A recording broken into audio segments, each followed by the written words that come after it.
Welcome to the Golden State Media Concepts College Football Podcast, your ticket to all things college football. Are you looking to get your college football fix? Looking to get the latest news on your favorite school's team? Join us as we talk college football, from the national championship to college rivalries to bowl games to the Heisman Trophy to which conference is the best. We've got you covered for the Big Ten, SEC, Big 12, Pac-12, ACC, and everything in between.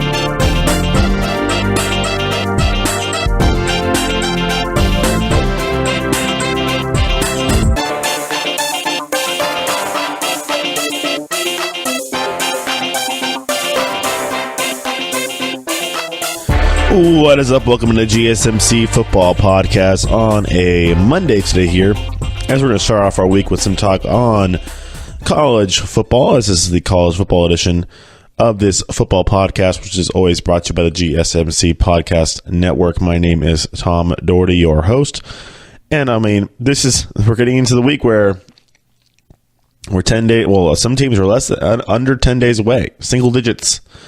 For our big squads, what we covered for the games on September 1st and September 2nd, as we talked about a lot of last week, kind of figuring out who's playing when and then who's playing where, because we're going to have a lot of neutral field games during week one. Of course, our great kickoff week as college gets that jump on the NFL has week 4. That's great, actually, because that week is week 4 of the preseason, and that's usually the worst week. We're kind of tired of the preseason by now, at least for the NFL fans who are both college and NFL fans, and they could turn their attention to the college football game for the week and the games that matter versus the 4th preseason game for your NFL team, and where none of the starters are going to play pretty much. Okay, so going into this college stuff, where they don't have a preseason, they don't play any preseason games, by the way. We talked about that last week as well. It's just that college, I think it's just lack of, whether it's the reps or they think they can, it's a more simplified game when it comes to play calling and the complex packages they run. It's not that, I don't think it's that much simplified anymore now, because there's some colleges out there that have some pretty sophisticated offensive attacks as well with their play calling as well. So, they probably could use the preseason, but they don't want to have to put the kids out there for more head-to-head matchups where they could get injured. It's the NFL. I do understand why there's a preseason in the NFL, because there's so many roster spots that can get decided, and they need to be decided in real game situations. Versus college, you have a scholarship guy or a walk-on. The walk-on, you're probably going to tell if he's going to make it or not through some practices and a tryout. So it's a little different. All right, so we're going to talk about the ongoing QB battles. We talked about them, I think, either last week or the week before. We talked about those QB battles, kind of just doing an update. Now we're, like I said, most schools 10, 11 days away from their first game, and we haven't really had any definitive statements by a coach at any program, seemingly. I know that Nick Saban hasn't said anything about whether who's going to be starting for him, who's going to be starting for him come that game against Louisville. Obviously, you got junior Jalen Hurts against the sophomore and Tua Tagovailoa. Tua was hurt during spring ball. Jalen couldn't really do much because the offensive line couldn't protect him because they just weren't in sync. It looks like that it doesn't look that great for Hurts. Obviously, he's come out and said that with his comments and how the coaches haven't really communicated to him at all during the offseason. Nick Saban had a long comment about it. I could read it for you. So this is what Nick Saban said. Look, we're going to evaluate the quarterback situation. We're going to keep looking at these guys. What somebody did today or didn't do today isn't going to win or lose them the job. I think it's probably what he said. Yeah, that's what he said after following the first scrimmage way up in spring ball. We talked about that months ago when I first started doing this show. But obviously, this could be a competition that goes on throughout the season. Alabama has a lot of talent around these two quarterbacks, so they could probably carry them even if they don't have a solidified leader. This is a team that probably they don't need that much output from their quarterback from the quarterback's position because they have such a good defense. It's probably going to score a good amount itself off turnovers, and then it's also going to put the offense in good positions to score off turnovers. And then of course you have the running back there, Harris, who is going to be a pretty good force to be reckoned with as well. Clemson also technically, they have a quarterback competition as well. I know that Dabo Swinney, they did put Kelly Bryant on top of the top of the depth chart, but they did not. He did not definitively say that Kelly Bryant had gotten that job yet. So I guess Trevor Lawrence is still in the mix here. Trevor Lawrence is going to be the quarterback there eventually, just a matter of time kind of thing.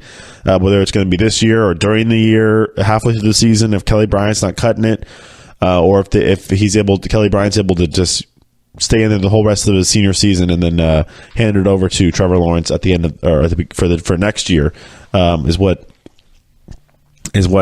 could. That's what Kelly Bryant hopes to happen. Obviously, he keeps the job the whole time, but the problem is that obviously Trevor Lawrence has really caught on to the game pretty quickly. The game plan at Clemson, the playbook, he's definitely been able to get the subtleties out of the playbook as well, been able to pick them up, and the staff has been pleasantly surprised by the young quarterback talent. I know that they probably know they're getting the best quarterback talent in the nation, or one of them. I know there's JT Daniels over there. Then again, JT Daniels reclassified. He was supposed to be a 2019 recruit, which then would make Trevor Lawrence the number one quarterback recruit for 2018. But when he reclassified, then you can throw it up for debate again there and see, okay, now we're putting Trevor Lawrence and JT Daniels in the comparison. Those are going to be your top two quarterbacks, at least, if not this year, but definitely next year when they are going to be in their second year at the program, whether they're starting or not. This year doesn't make a difference. It's going to be just fine. But nope, at Clemson, I think that you're going to still have Kelly Bryant.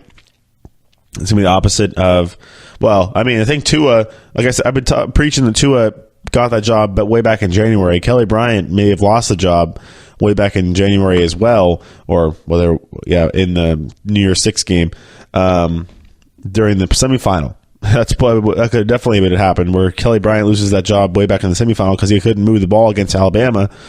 And Trevor Lawrence, you can't go back in time and decide that Trevor Lawrence would have done better against Alabama. We don't know that. But it's always nice to have a fresh. If you've seen a guy do a bunch of things, doing something, maybe he reached the ceiling. That's why I think at Jalen Hurts has definitely reached his ceiling at the University of Alabama when it comes to quarterback play, and Tua Tagovailoa has not, and his ceiling is much higher, and that's why he gets the job. I know there's a lot of variables and a lot of parts of being a quarterback, whether it's leadership or just tenacity, or just being able to understand and execute the playbook correctly, and having the trust of your offensive line and your whole offense basically in the huddle it's all encompassed into that. Having a good mentality, having a focused relationship with the coach. All that goes into it. And I think that, we don't know. We have only seen Tua in a small sample size, not even a full game yet. So there is some question marks, which is why I don't think this is why he hasn't been just given the job outright. You have a guy who was very successful at Alabama and Jalen Hurts. Same thing at Clemson. It's very similar. You have Kelly Bryant was very, very successful last year in his first year starting, coming off of a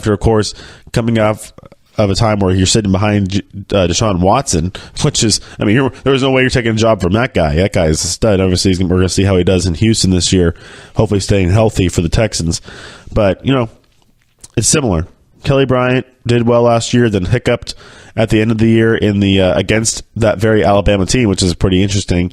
And then you have Jalen Hurts doing the same thing, where he did fine, carried the team as far as he could, and hiccuped in the national championship game and had to get bailed out by his backup, and that's Tua Tagovailoa.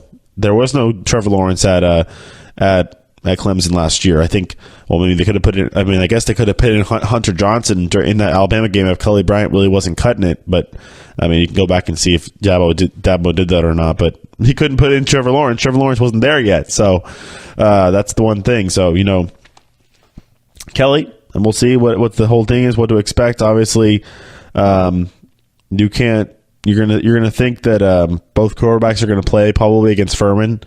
Their first game, you expect them to get both a chance to get out there, and then of course that week 2 road game against Texas A&M is probably what's going to win the real decision. You're not going to have 3 games to figure it out to start off your season. You're going to be playing Texas A&M in that week 2 non-conference game in College Station. So I'm sure they're probably going to have to figure that out. And again, Dabo said that the best quarterback in practice is going to be the starter. And if it's Trevor Lawrence, then I think that you probably just give him the start on week 1 and maybe throw in Kelly Bryant as well in there against Furman.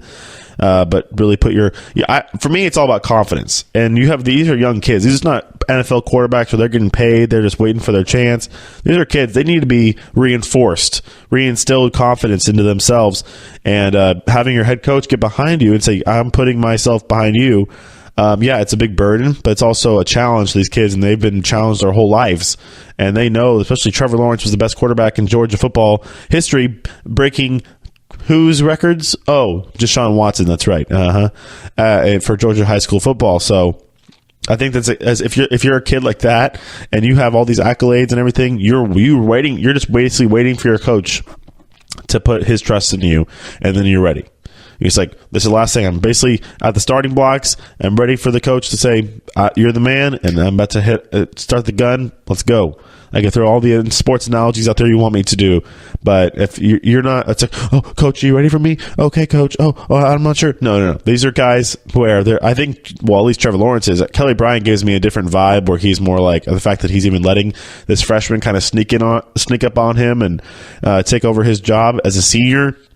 Makes me think that, I'm not questioning does he want it or not, but he can't put it in a second gear where it's like, yeah, I'm the guy. I'm that guy. He can wait his turn. And not having Dabo's support might be, I think, affecting him negatively, where it's like, why can't I was the guy, I was the starter last year, why can't the coaches get behind me? They get this kid in here. He can't wait a year to play. He's got to jump in right away. He's got to be in the conversation right away. Oh, I better play him. That's the fight or flight situation right there for any human, any situation.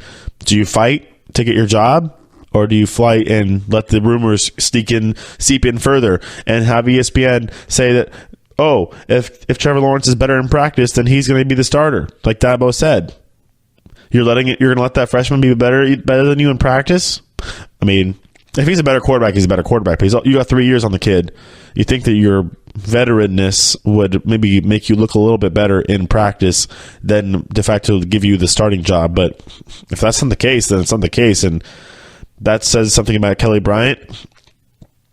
It is what it is. Obviously, last year, the one game that his defense did not come to play against Alabama, he couldn't do anything either. So it was obviously we know the score of that game was not very good looking on Kelly Bryant. Wasn't good looking on the defense either, but that's what carried that team last year. That's what's going to carry this team this year, which is a fortunate thing for the Clemson Tigers. Their defense is just as good as it was last year, at least in the front seven, and it is, because you get Christian Wilkins back. You have those 2 young linemen as well coming back another year under their belt, with Christian Wilkins there as a little helper, no helper, but it's a mentor situation as well. So yeah, it's gonna be interesting to see those 2 schools, big powers, number 1 and number 2 in the nation, both having a young quarterback try and usurp a older quarterback. I know we saw Tua obviously in game situation already, and we kind of can see that he's better than Jalen Hurts. Trevor Lawrence, all the numbers from high school, all the stuff we've been hearing as far as media reports point to him being better than Kelly Bryant.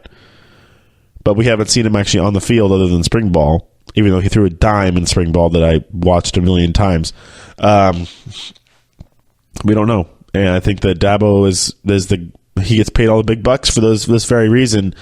And, he's got Furman. That's the thing. He's got Furman, and he's got a week, I think, to figure out how much better Trevor Lawrence is, Kelly Bryant, and who's going to give them the better chance to win against Texas A&M, who has their own quarterback situation as well. So we'll get to that on the other side of the break. So everybody stay tuned, and we'll be right back.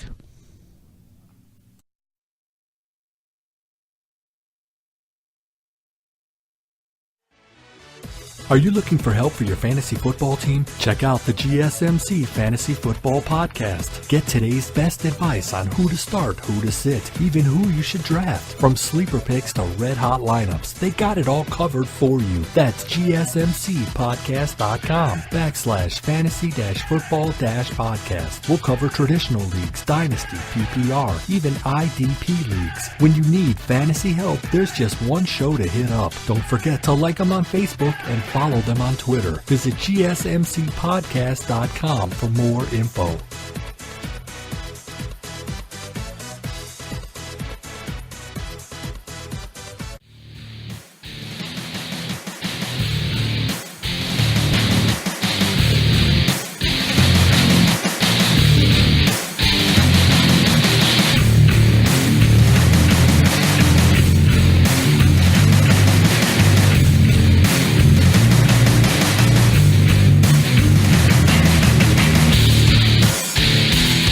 All right, welcome back to GSMC Football Podcast, the college football edition today.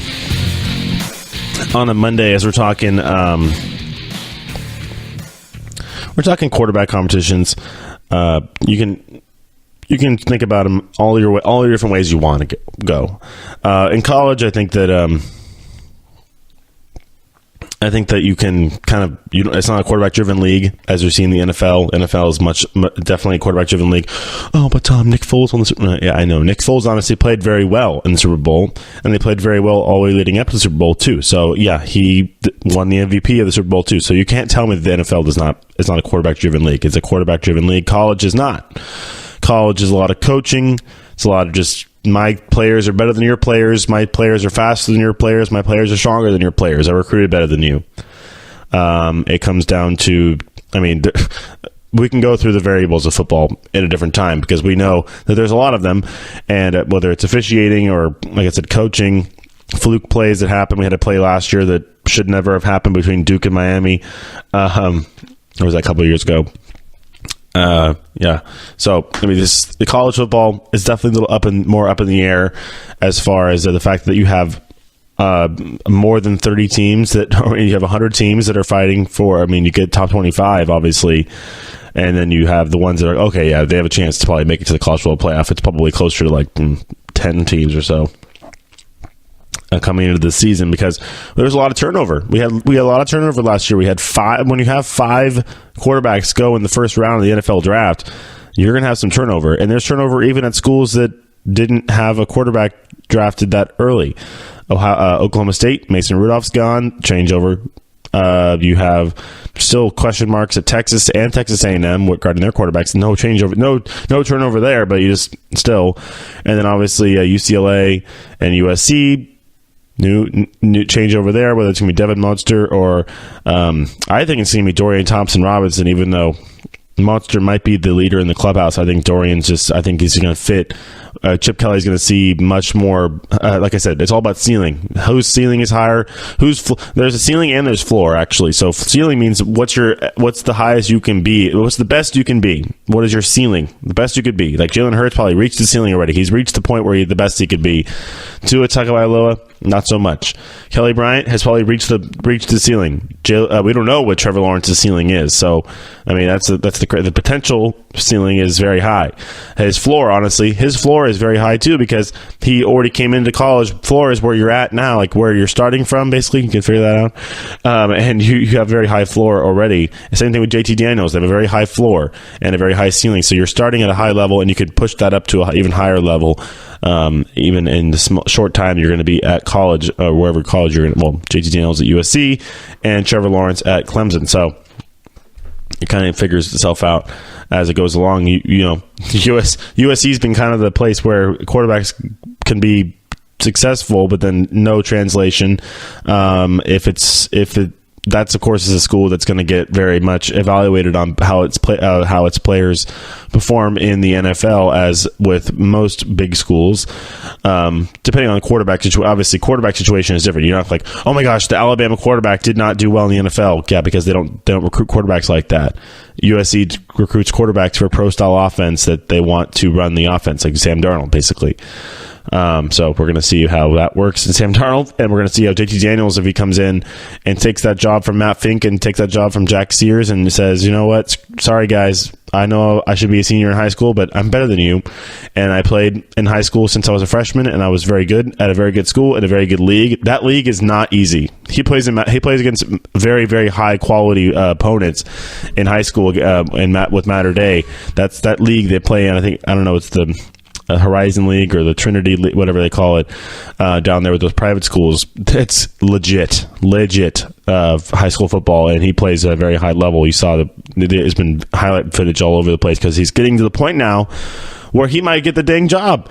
I mean, coaches were excited about him. He actually came a year and a half early. I think he graduated at the end of December of this last year, which is middle of his junior season, or after his junior season was over. And he came right to campus, and he went right in there and started doing stuff with the coaches. I mean, there's quarterback competitions literally everywhere. I mean, right now, so USC, UCLA, Texas A&M, Texas, Oklahoma, because they're actually Kyler Murray and Austin Kendall are still kind of in competition right now. Nebraska has 3 different guys. We talked about that a little bit a couple weeks ago. Michigan, obviously, Shea Patterson I've kind of deemed the winner of this, even though there's other guys in there as well. You don't bring him over just to have him sit on the bench. LSU, Joe Burrow coming in and shaking that situation up a little bit. And then Georgia honestly has the best problem, but also the worst problem at the same time, because quarterbacks can define the kind of offense. I know I'm getting to Georgia. There's more schools. I think Florida's on there as well. I'll come back. We're going to come back to Georgia. I'm going to touch on every one of these schools, honestly. But Georgia is the most intriguing to me. So you have Florida and Florida State as well. We talked about Florida State a lot on this show. But no, Georgia's the most intriguing to me, honestly, because you have Jake Fromm, who you're like, oh, he's going to be a starter next year. Why wouldn't he be? He took his team as a freshman to the national championship game. Like, what is the question here? Well, Justin Fields is the question. Justin Fields is very good. And they're probably going to have scenarios where both of them are going to be off and on the field. And they are going to define the play call, I think, because Jake Fromm is more of a drop back and pass pro-style quarterback versus Justin Fields being a dual threat guy where he's going to be able to run. Jake Fromm can run, but, I mean, you don't have Justin Fields in there as a top. He was a top recruit for 2017, I think. Him and Trevor Lawrence were the top 2 quarterbacks basically in 2018. And so I mean, you can't go away from that. And you recruited. He picked you. He picked that school, even though, I don't know, seeing Jake Fromm in there already and what they were putting behind him, I would have just probably picked a different school. He had the pick of the litter where he could have gone literally wherever he wanted to go. Justin Fields, but I mean, if he's from, you want to stay. I don't know, he could be from. I think he's from Georgia. You want to stay home. I mean, it is what it is. Or he just feels like maybe he's good enough to get into the starting position and take that over from Jake Fromm, and then have the Georgia team that went to the national championship last year to do that. I mean, obviously, Kirby Smart actually did have some words to say about Jake Fromm and Justin Fields about after their second scrimmage, because their preseason scrimmages kind of for these teams coming into the season, as he did come out and say they had scrimmage on Saturday. Kirby was not happy with either guy. He said, "I'm not pleased with either guy. I didn't think either one of the guys played exceptionally well today. Maybe we put too much on them. Maybe we asked too much of them today because we didn't go out there and 3 yards of cloud and dust. We said, let's open it up a little bit. Let's throw it around a little bit, and we'll see how they do. I didn't think it was that great." So yeah, I think that a more open passing offense is going to probably favor the more experienced quarterback with the play calls and the route combinations and everything, protections, and that's going to be Jake Fromm versus Justin Fields coming in there for his first season. Obviously, number 2 overall recruit with Kelly Bryant, I think, was number 1, at least close for the quarterback class. 5-star prospect Justin Fields. Yeah, this is the fact that maybe it doesn't really go to his game to have it throw the ball around that much. That would make me think that. So, going in, thinking about these guys, I think that if you want a more electric guy, you probably go with Justin Fields. If you want more of the game manager, a kid that took you to the national championship game as a freshman, I mean, that's as it says a lot in itself. And I think that you can kind of determine that from there and go forward as Kirby Smart would anyways. He's a defensive guy, and he'll probably be listening to his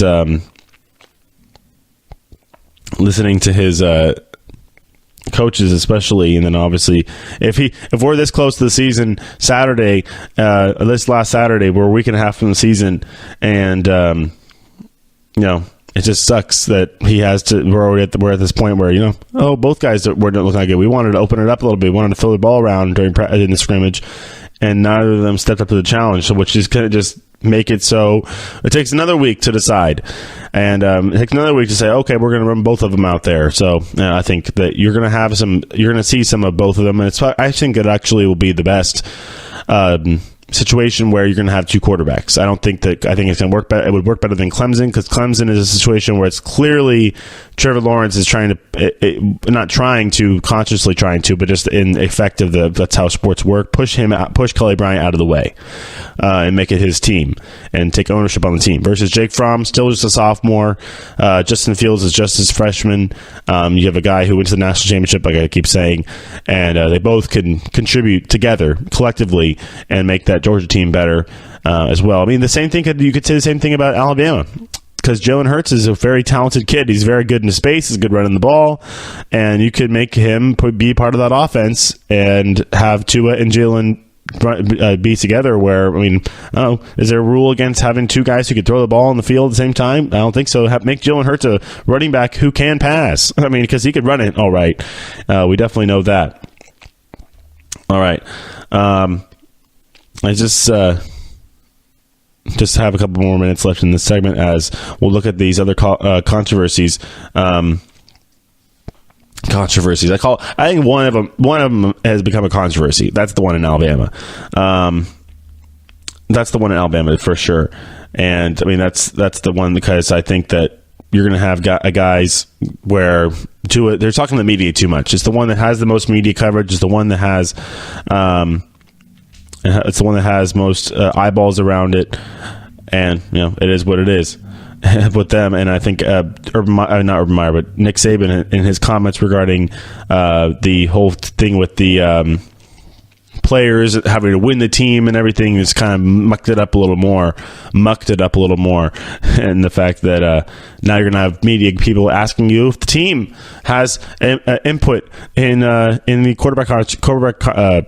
quarterback decision this season, and they don't really. I think it's like I understand. I think kind of what he's saying is that they have to win the team, as in like who is the team gravitating more towards, who is naturally becoming more of a leader of this team. And yeah, you're putting some pressure on your other players, but I think you're not really legitimately telling, hey, I want you to pick I want you to gravitate to whoever is has more leadership qualities. I think he's just going to wait for it to happen naturally, and then when push comes to shove, he's going to have to make a decision. And whether it's going to be the same thing they do in Georgia, like I said, have both the guys try and contribute in different ways, having Tua throw the ball and Jalen run it, then do that. You can make Jalen a H-back or something like that and make him part of the team in different ways, and not have him be a backup, but have him be part of the offense in different ways. You could do running back passes. You could do it's college. You could do trick plays up the wazoo if you want. I know that's what I think Georgia's going to be doing this year, especially with the fact that you have the starter. It's not like it's reversed where you have the dual threat quarterback coming who's more experienced with the plays, and then and Jake Fromm coming in there just kind of he's a passer, versus having the passer and then getting the threat, the more athletic threat, and he could be more just give him the ball in different ways, make him make a play, and Jake Fromm can be more of the game manager, just field general kind of scenario there at Georgia as well. So we'll come back after the break, and we're going to go over couple more of these quarterback competitions. Let's look at the one at Texas. I know I talked a little bit about JT Daniels at USC. We have Florida, Texas A&M, LSU, Joe Burrow's there. I mean, there's all sorts of stuff going on as we come down the final fortnight, more or less. Actually, it's only 10 days really. We're gonna have games on I think less than 10 days, because we're gonna have games next Thursday, the 29th, or next Wednesday 29th. I think we have games on Tuesday as well, a week from tomorrow, and the 30th and 31st we're gonna have a bunch of Division I AA games, and then we'll have the openers on Saturday and Sunday from Texas and Orlando, and I think that's it. And Michigan too. I'm from Notre Dame as well. So because we have Michigan, Notre Dame as well on week 1. All right, come back after the break. Stay tuned. Be right back.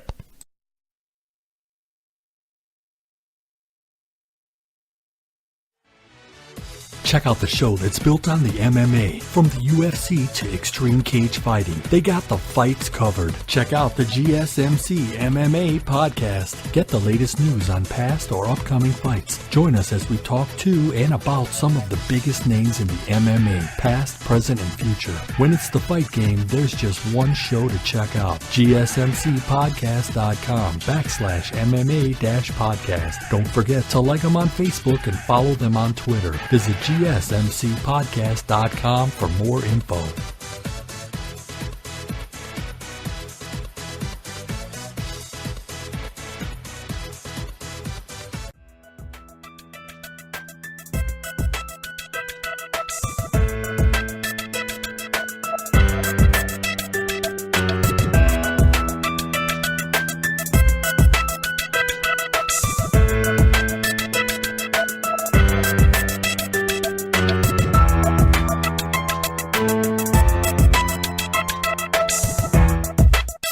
All right, welcome back. GSMC Football Podcast, the college football edition on a Monday today here, as we're talking quarterback competitions around the country, around all of college football, is coast to coast. We have colleges that have not had definitive decisions on quarterbacks, and we're two handfuls of days away from the first game of the year, or first big game of the year, from Texas. I think we're going to have the Michigan and the Notre Dame game as well on that day. So, talked a lot about Clemson, talked a lot about Alabama, talked a lot about Georgia, talked a little bit about USC. There's still competition at Florida, as Felipe Franks, Emory Jones, and Kyle Trask all battle it out. Looks like Felipe Franks is the returning guy, so he did have some of the actually he didn't play all of the year last year, but he played most of the year last year. And then also Frank's having a slight edge over Trask, because they're both the guys who are not freshmen. Emory Jones is a freshman, as he comes in to look to maybe mix it up a little bit. I mean, obviously Dan Mullen wants to try and figure it out. He'd love to figure it out and say this is going to be our starter, but they have to kind of figure it out as it goes along. As if it goes, he's not going to.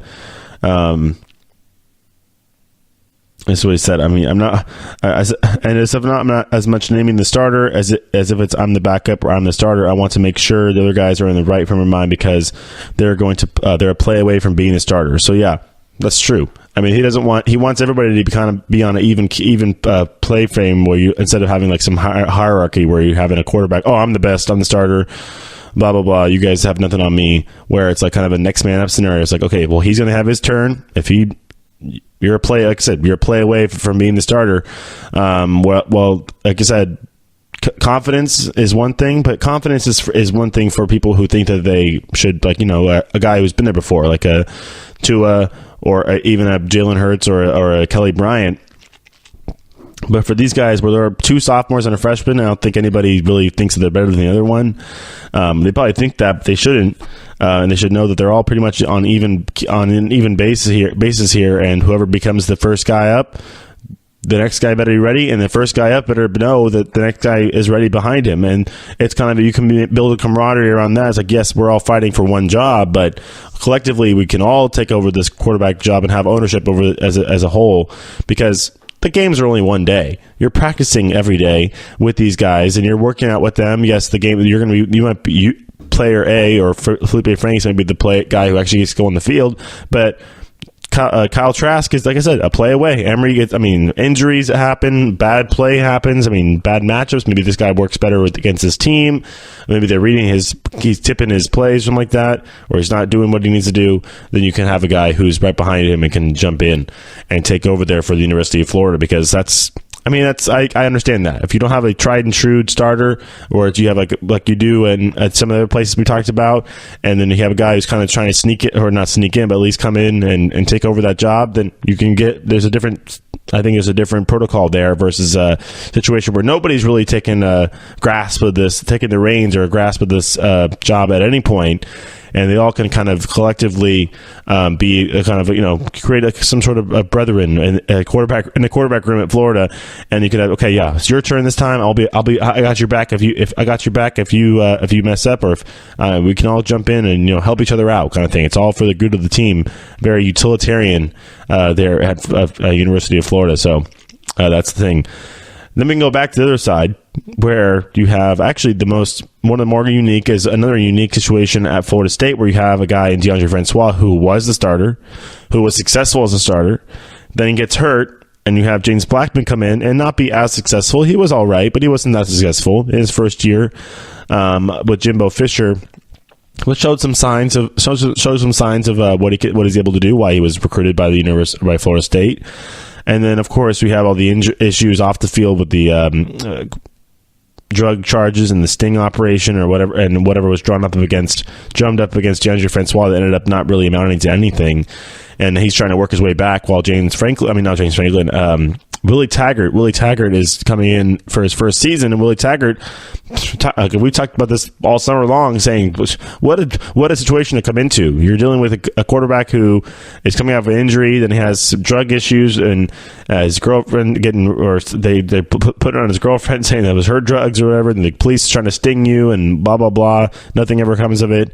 And then you have another guy who's working his tail off in your office every morning, trying to show you that he's the best he could be, and get that job again, James Blackman, because he had it last year due to the injury. But it's going to come down to the fact that DeAndre might be just better than you. He's more talented than you. He has more tools than you. He understands the playbook better than you. Executes the offense better than you, and he's going to be the starter. So that's I think that's what it's going to take, honestly. Because if you're DeAndre Francois, you have nothing is owed to you at all. You have taken every inch of the leash you probably have been given by the university over this offseason. So.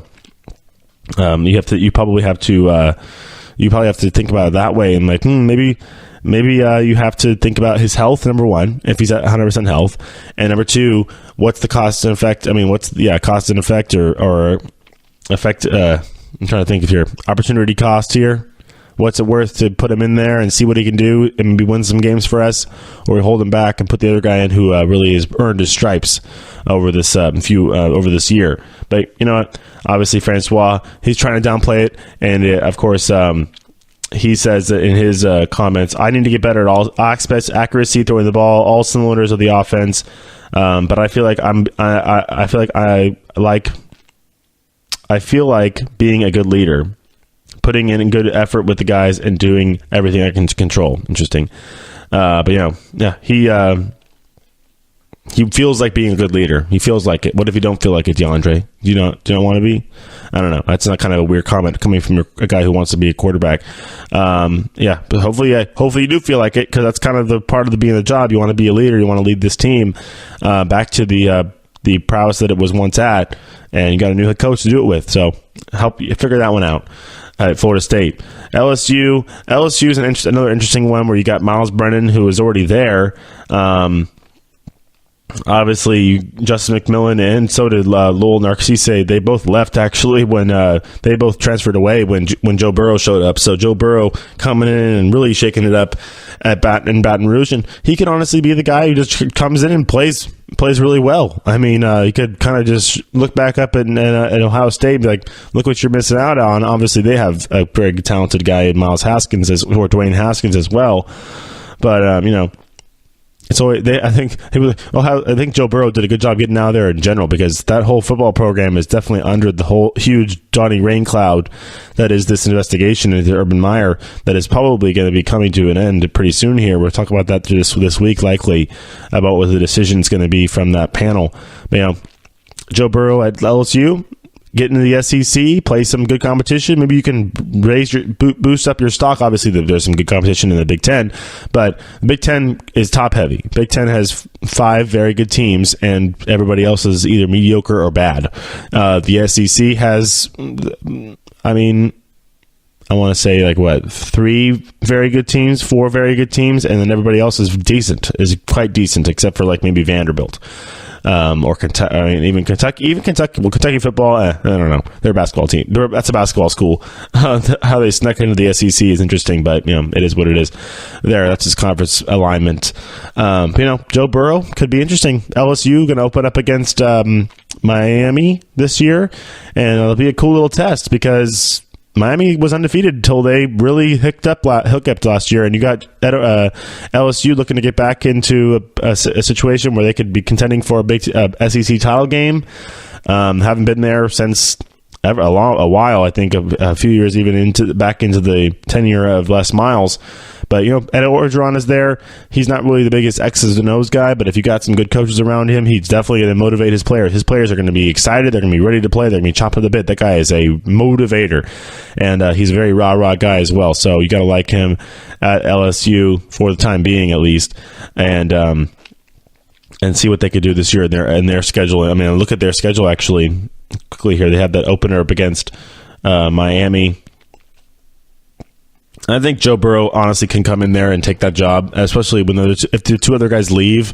They think that they smell blood in the water probably, and they want to get out of there. So, so they have they're at home against Miami. I think is that game going to be in? That's going to be in Texas. So that's the second game. So you have 2 games. There's one game on Saturday. That's the Auburn and Washington game from AT&T Stadium. Then game 2 on Sunday is LSU Miami. So you go, and then of course Alabama and Louisville play on Saturday, I think, but that game's in Orlando. All right, so LSU, their schedule looks like they open up against Miami, the neutral field, and they're home against Southeast Louisiana. That's a win. And they go to Auburn, so they get tested early. So at week 3, they're at Auburn. That's going to be tested early. If they can win that Miami game and then get through that Auburn game, they're looking pretty nice, 3-0. Then they got Louisiana Tech and then Ole Miss at home, at Florida, home against Georgia, home against Mississippi State. They have 3 home games in a row: Georgia, Mississippi State, and Alabama. So at least they're all at home. That'd be nice. And then they go to Arkansas. They're home against Rice, and then they have a road game against Texas A&M. So that's actually not bad. You're facing your tough schedule. The only 2 tough road games might be the A&M and the Auburn game. I think they can get the A&M is the last game of the season, so might have some implications there as well. But that Auburn game is going to be the test. They can get past Miami. They get past Auburn. Watch out for LSU because they have Ole Miss at home. Florida, I think, is going to be still kind of down this year. They could beat Florida on the road, and then those 3 home games in a row: Georgia, Mississippi State, and Alabama. That's going to be obviously a test there.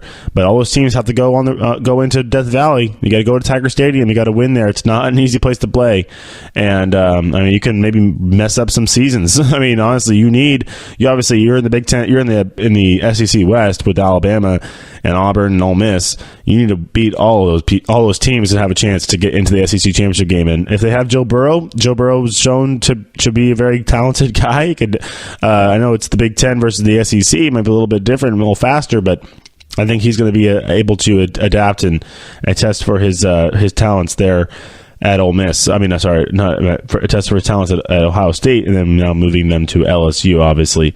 Now, and then the final one, quickly before this end of the segment, we're going to change gears a little bit. I think Michigan, that competition is Shea Patterson's to lose. I don't know why. We haven't had a definitive comment from Jim Harbaugh yet. The Nebraska, they have 3 different guys. I think, wasn't it AJ Martinez was the guy leader in the clubhouse a little bit, or at least edging out, but Tristan Gebbia trying to make that interesting as well, as he's a redshirt freshman. And then obviously Kyler Murray and Austin Kendall. I think Kyler Murray gets that job. I don't know why it hasn't been decided yet. And then the one that kind of is up in the air could be either. They could run both of them out there like they did last year. Is at Texas, Sam Ehlinger and Shane Buechele. And then at Texas A&M, you have Nick Starkel and Kellen Mond, and both of them played last year too. So that's now Jimbo Fisher's decision to make at at Texas A&M as they continue to rotate the first team reps at practice. So, yeah, obviously, I mean, whether they can mix it up a little bit. You got your week 2 opponents, Clemson on the road at home, and you're going to have a test there. Even though it's going to be at Kyle Field, it's still going to be a very good Texas Clemson team, and both those quarterbacks are probably going to get a chance to take a crack at that defense come week 2 of the season. So yeah, that'll be interesting. And that's the thing. The college isn't still either. They're going to put some good stuff on the schedule for week 2 as well, because they know that's the first week of the NFL. So they'll have that Clemson Texas A&M game to give you week 2 of the season. All right, that'll wrap it up for this segment. We'll come back after the break, and we're going to touch on a little bit more on Maryland, to do some updates as there is more stuff coming out from that report and that investigation at the University of Maryland. So everybody stay tuned, and we'll be right back.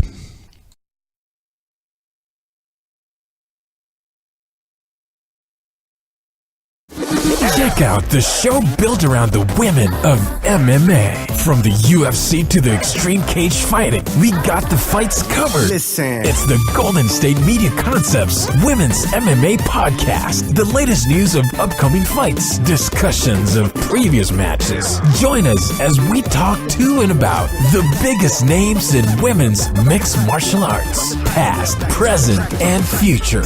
When it's the women's fight game, you know where to listen to. The Golden State Media Concepts Women's MMA Podcast.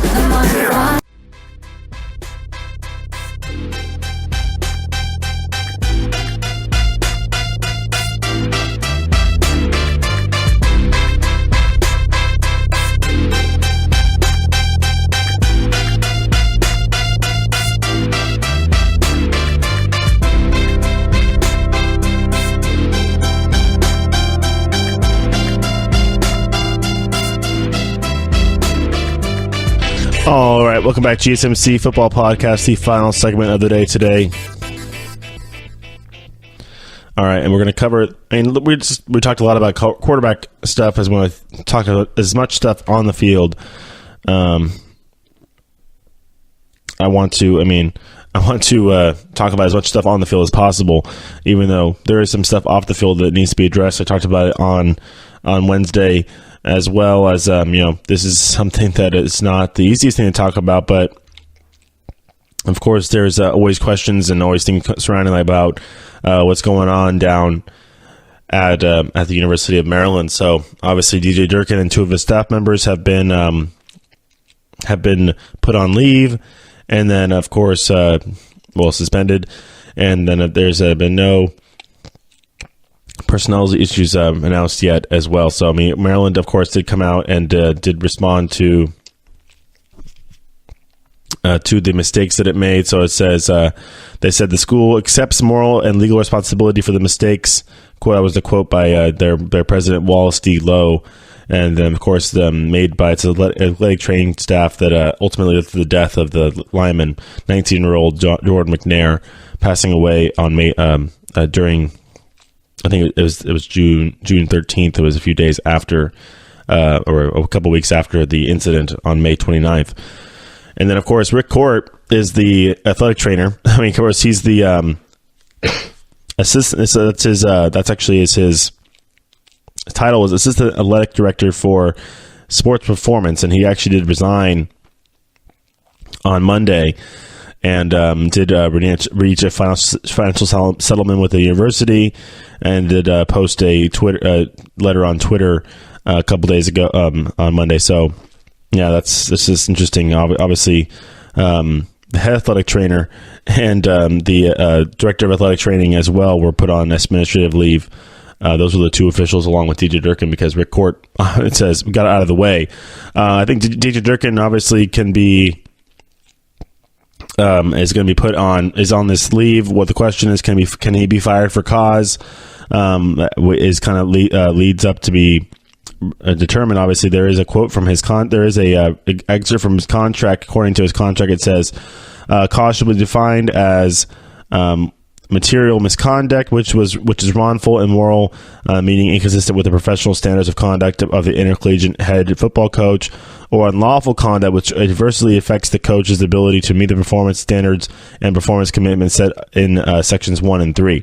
So yeah, I think that that's going to be close. You're going to be very close, whether it's going to be wrongful material misconduct or it's going to be criminal or some sort of unlawful conduct where I don't know what the actual language of the law, letter of the law is regarding the implication of Jordan McNair's death, and if anybody is going to be implemented in that matter, still remains to be seen, I think.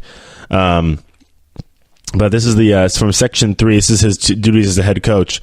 Conducting himself professionally and ethically with integrity and sportsmanship at all times and avoiding inappropriate, profane, discourteous, or insulting behavior towards student athletes or other teams and coaches, spectators, and members of the media. So I think that you're kind of, if the reports are true, obviously everything holds up, then in the investigation, then you're going to have a cause, right? You're not going to have to do some buyout. Obviously, the buyout, the number, if there was going to be a buyout, has been reported around $6.5 million. But if that's the conducting yourself professionally and ethically with integrity and sportsmanship at all times, inappropriate, profane, discourteous, or insulting behavior towards student athletes, I think that was exactly what they were pretty much painting the picture for us when the ESPN came out with this report, that all happened. Profanity, discourteousness, insulting behavior, all that kind of stuff occurred according to this report. And whether it was by TJ Durkin himself or by Rick Court himself or both, Rick Court, the fact that he resigned and just got right out of the way and didn't even, he came out with some sort of financial settlement. I don't know, to make it easier for the university and get him move himself out of the way. Was the point for that. So it just obviously remains to be seen what they're going to be doing with Coach Durkin, and if he is going to be able to be bought out, is going to have to be able to be bought out, or if they could just fire him for cause, which I think that spells out exactly what that is. If you're saying the cause is anything that says this, or him not standing up to the standards that were spelled out in that Section 3 right there, then you could fire him for cause without a buyout, without anything like that. Especially, I mean, I don't want to say, pointing fingers. The kid died. Yeah, the kid died. That's a whole other thing. I think that's separate. You can't really lump it all together. The kid died, and then the Jordan McNair passed away, and then you also have reports from other students and previous coaches saying that the whole culture was corrupt, and not corrupt, but toxic and gross, and using, like I said, degrading language, derogatory language. As I know, of course, it's sport. No, there's a line. There is a line. It obviously was crossed. There's a line when it comes to pushing kids too. There's a line when it comes to make sure that this kids exert enough physical energy or whatever it is to to make you happy. Basically, the coach, to satisfy the coach, running these 110-yard wind sprints in the swamp in Maryland. Have you ever been to Maryland in the middle of May, late May in Maryland? I don't think that's like the sweet spot. It's the end of spring, so there's still a lot of moisture in the air, and it's going to get hot, which means it's freaking humid. So the humidity, I don't know, I can look up the humidity stats of that day, actually, if I really wanted to, but I probably was around 75-80%. And that's not fun to run 110-yard wind sprints, and you could very easily, like happened to Jordan McNair, start getting dizzy, start getting lightheaded, pop a 106 fever. Now he's having seizures. Okay, now let's call the EMTs. After he was forced to run, after seeing him struggle. I mean, that's a culture where you have this is a program that has tens of people. I mean, there's not, I don't know about hundreds, but tens of people standing around the program at all times, whether it's trainers, coaches, position coaches, graduate assistants, water boys, everything. And I'm sure a lot of them were on hand to watch this conditioning happening, just to be on hand, because that's your job. You're part of the program. And you see Jordan McNair struggling, and you can't say anything because there's a hush order or some sort of a situation where a coach is the end all be all, absolute power corrupts absolutely. What I say, there's a culture around there where nobody's going to stand up to the coach saying, "Hey coach, he's done. Hey coach, he's struggling. Hey coach, I'm a medical professional. Let's stop." So obviously, yeah, you see an athletic trainer and an athletic director, or I think the two athletic trainers were also, that's why they're put on leave, along with Coach Durkin, who, I mean, I don't know, do we have reports out actually that he was the one specifically telling Jordan McNair to keep running? Was it Rick Court? Was it one of the athletic trainers to tell him to keep running? Because if they did, obviously he's a college student. He's a kid trying to make a football team. He's 19 years old. Nothing rests on him. He did what he was supposed to do. He's an athlete. He keeps running. But if you're a coach and you see somebody like that and you can't make a snap judgment, oh yeah, he should stop. It's freaking hot out here. It's humid. This is not healthy. 106 degree body temperature. That's like, I'm surprised he didn't just die that day. It took him 2 weeks to pass away. I mean, that's honestly a great fight by that kid because he was in bad shape. 106 degrees. Your normal body temperature is 97, 98 degrees. That's extremely high. That's an extremely high fever. A bad fever is 103. 102 is bad. 106. 106. Ugh, just shake my head. All right. That'll do it for the show today, guys, as we'll come back on Wednesday and keep talking about this quarterback stuff. Maybe we'll have an announcement by then regarding the any of the ongoing investigations or any of the quarterback competitions, because we're just kind of waiting and seeing if it's going to be week 1 for some of these teams to pick who their starter is going to be, or we're going to have coaches come out in the weeks previous to put their hang their hat on a guy's name and say he's my starter this season. All right, hey guys, I'm back on Wednesday. Talk to you later. Bye. You've been listening to the Golden State Media Concepts Football Podcast, part of the Golden State Media Concepts Podcast Network. You can find this show and others like it at www.gsmcpodcast.com. Download our podcast on iTunes, Stitcher, SoundCloud, and Google Play. Just type in GSMC to find all the shows from the Golden State Media Concepts Podcast Network, from movies to music, from sports to entertainment, and even weird news. You can also follow us on Twitter and on Facebook. Thank you, and we hope you have enjoyed today's program.